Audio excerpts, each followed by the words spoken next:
everyone, what is up and welcome back to my channel. My name is Ella and in today's video we're doing a little drive with me slash Q&A.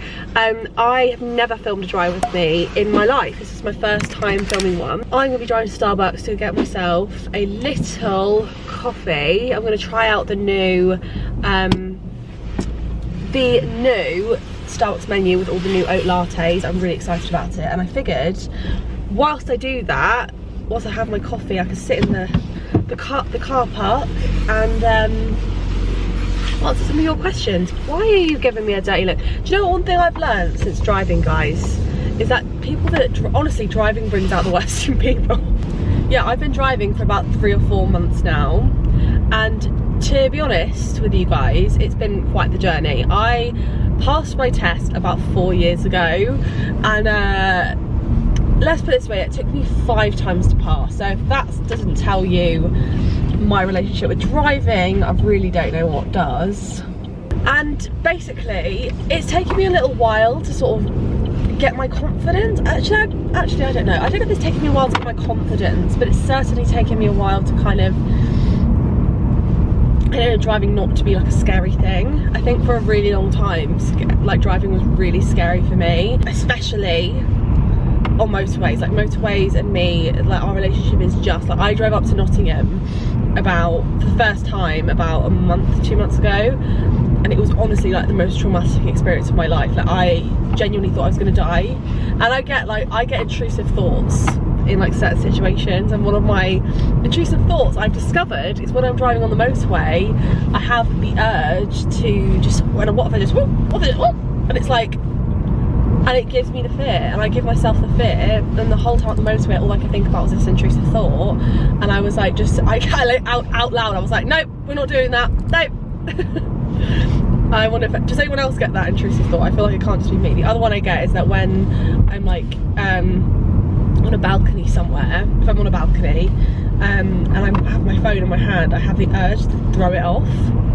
Really bizarre. It's like a real thing that I get scared about. It's very weird. Obviously I've never done that, but like, I don't know, if anyone else gets intrusive thoughts, you might know the struggle. I think I've given myself like a fear of motorways. Like, I'm a perfectly good driver. Like, if we're being honest, I'm not like a bad driver at all. I'm safe, I'm considered, I mean, I panic, not gonna lie. The one thing I'll say is that I panic, and I think that's what messed me up with my test as well. Like, if I get in like a stressful situation, I panic, and that's like kind of my personality. You know, me and driving don't like each other. Oh, I got my text. Josh said leaving in 10. Would you like to reply? No.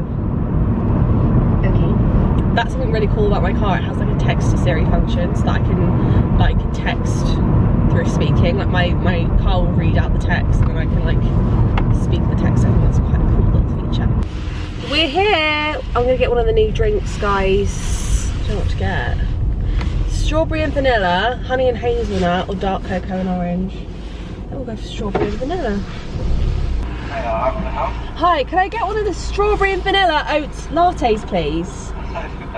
Can I get grande, please? Anything else you need?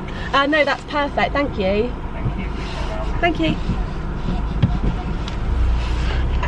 Done it. What? Oh, got me wallet. First time I've gone for a Starbucks drive-thru in this car. I'm technically christening the car, if you know what I'm saying. I actually get like major anxiety at those ordering windows, you know. That's a fun fact about me. I get like really scared ordering stuff at drive-thrus. Yeah, so I don't really know if I like the sound of honey and hazelnut. That kind of makes me want to be sick. And dark chocolate, I don't really like dark chocolate, so strawberry vanilla is the way to go. Thank you, you too.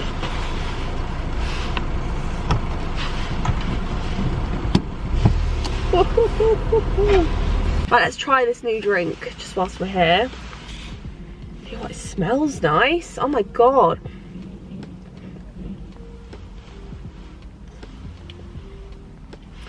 Guys, that is, oh my god, unreal. That is so nice. Oh my god. With the oat milk, I can see why it's an oat latte, because that goes so well with the oat milk. I love oat milk anyway, but oh my god, that is amazing. If you have a Starbucks near you, go and try this, because this is incredible. I asked on Instagram for a few questions because I haven't done a Q&A in ages. I guess I've got a lot to catch you guys up on. So the first question is, how are you? Thank you for asking, first of all. It's really nice that you guys like care about my well-being, because obviously in one of my previous videos, I think in my Why I Let My Channel Die, I talked about my mental health, and yeah, as I said, it's been a very like real thing that I've been struggling with behind the scenes. And like over Christmas, I think because I was so social, like I spent my first Christmas ever with Josh, and he came and spent it with my family up in Leicester, and then we had like a second Christmas at his house with his family, and that was just so lovely.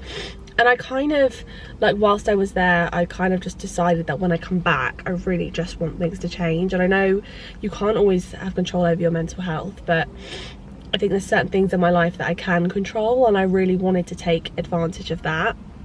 So I've been getting up at 5:30 every day and going to the gym. I know, I literally don't even recognise myself, so it is like laughable. Like when I tell my friends, they actually laugh at me. Like I said to Abby, I'm getting up at 5:30 tomorrow, and she did laugh in my face. And do you know what, fair enough, because I'm just not that kind of person. But I have been going at 5:30 to the gym every day. And I've been listening to so many like self-development, self-help podcasts about like mindset and motivation, positivity. I've been manifesting loads. I've been writing my gratitude lists. I've been journaling, and also have actually been going to counselling. So I had my first proper counselling session the other day, and honestly, it's really helped. I haven't done like loads yet, so I can't sit here and say like it's changed my life, but definitely, even like I guess the mindset that you have of going to get help, it does really just help. But definitely even like just reaching out to go and get help, like I feel it's been so beneficial already, and I'm just, yeah, things are a lot better than they were. Yeah, better than they were, but still not the best, but better than they were. Next question, do you have goals you want to achieve by the end of the year? I absolutely, hello, stop it, car. Good afternoon. How can I help? No. Okay. She's trying to park, she wants to get in the video. So yeah, I do have goals I want to achieve by the end of the year. So first and foremost, I want to reach 10k on my YouTube. We are about 800, 700 maybe subscribers away. So yeah, so that's one of my biggest ones. One of my biggest ones is to hit 10k. But actually my other biggest one is to work on my mental health and get the tools to deal with my anxiety on my own, because it has just taken over my life up until this point. It controls me rather than me controlling it. And I know mental health is such a hard one, because obviously like you can't always control how you feel, but like I don't even have the tools to manage it. And I think one of the biggest things that I want from this year, have I been out of focus this whole time? Because if I have, I'm gonna cry.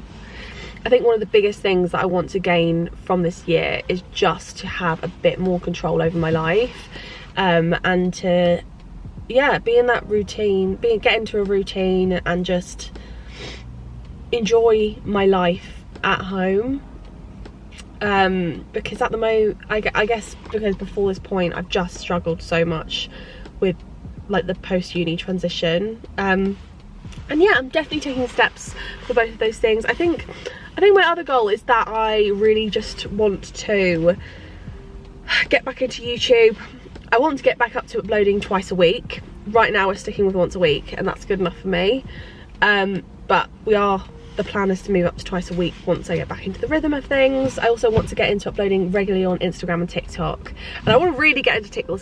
I really want to get into TikTok this year and find my niche on there, because I would love to do TikTok as well. On that note, if you don't follow me on TikTok already, then my TikTok is ella.houghton and the last O is a 0. So follow me on there if you don't already. So yeah, so the next question is tips for long distance relationships and will you live with Josh when he graduates?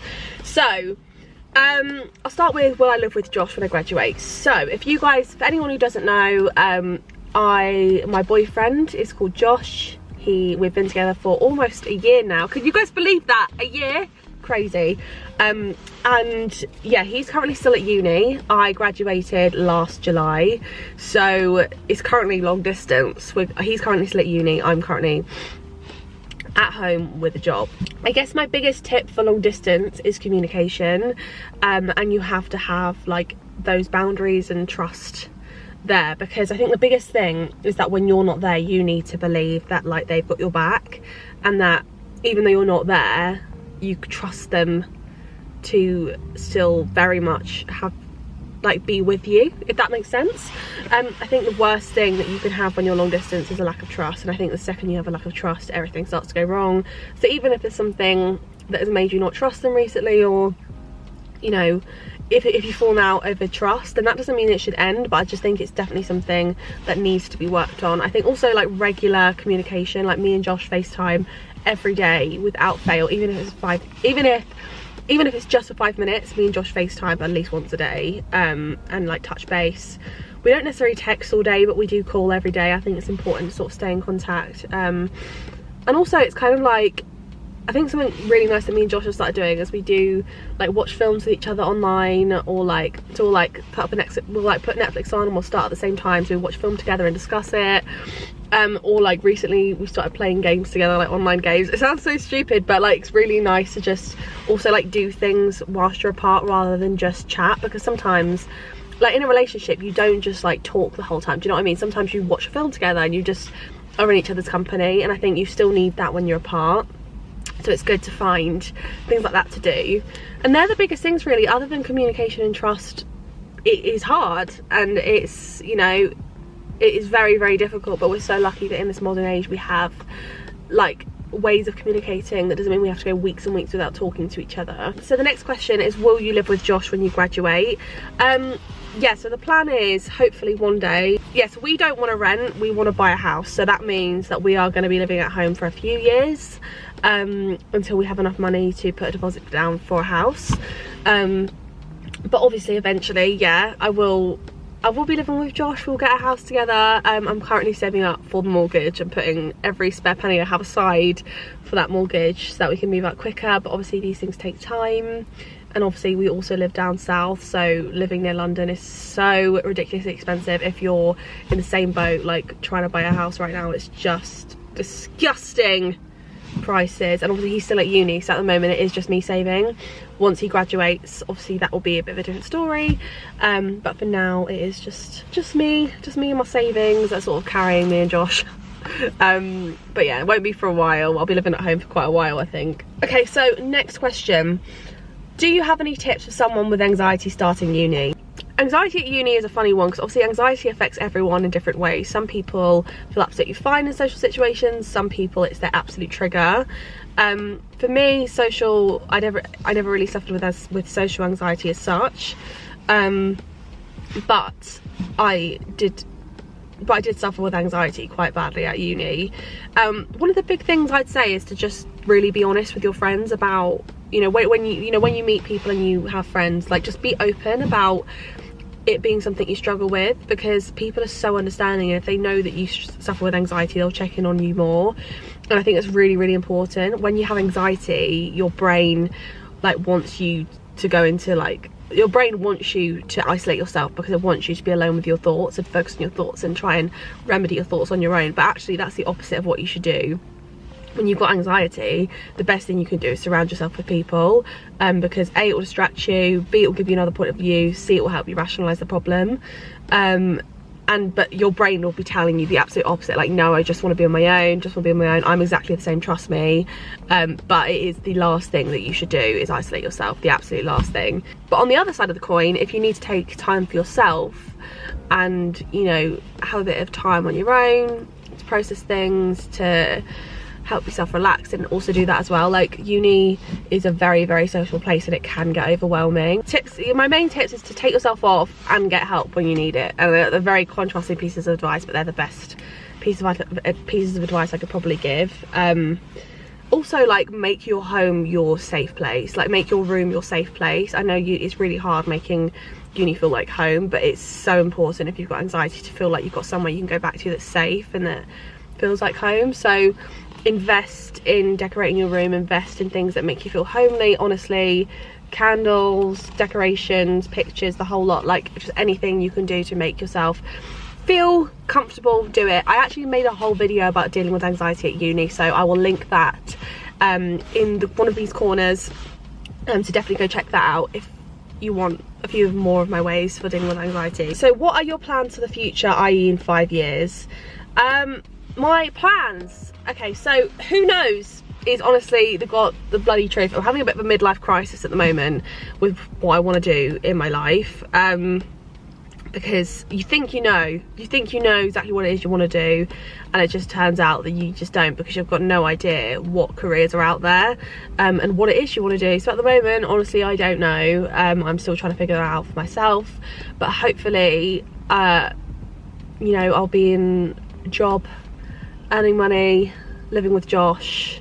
Hopefully in 5 years I will have a mortgage on a house with Josh. I will have a job that I love, and I'll be happy. I also want a dog. This time in 5 years I want a dog. I want a Labrador. And yeah, that's it really. In 5 years time, I don't know. I guess because I don't know what I want to do with my life, you know, with my career yet, really. The answer is I don't know. Pending is the answer to that. I will tell you guys when I know myself. Okay, so what was your learning curve like at uni? Oh, the biggest learning curve at uni as a whole, you know, experience was a learning curve for me. I think my biggest learning curve was probably in second year.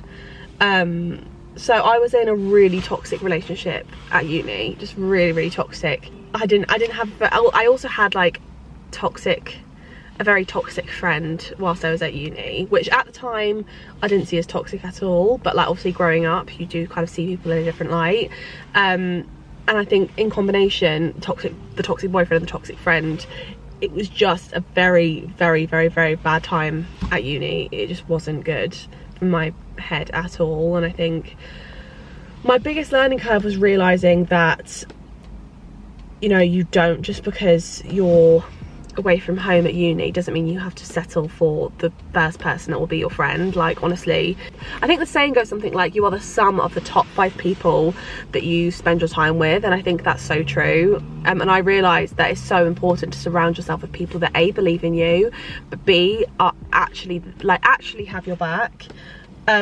because that friendship and that boyfriend at the time weren't good for me, and I wasn't mature enough to take myself out of that situation, because I just felt like if I did that then I wouldn't have many other friends. But actually it's better to be alone than have bad friends or it being a bad relationship, and that's the God's honest truth. I think I'm going to end this Q&A here, and I'm going to finish my coffee and drive home, because I've just realised that I'm on Bignell's Corner, which is actually one of the biggest roundabouts in the UK, I want to say, if it's not only, I don't know, but I hate roundabouts, they're the worst. So I am going to get going before it gets too busy. Thank you so much for watching today's video. If you enjoyed it, don't forget to give it a thumbs up and hit the subscribe button and the notification bell if you would like a notification every time I upload a new video. If you'd like to follow me on Instagram, my handle is @ella.houghton. Follow me on there for the most up-to-date information on what is going on in my life, and follow me on TikTok. My handle is @ella.houghton and the last O is 0. I really hope that you enjoyed this video, and I will see you in the next one. Bye.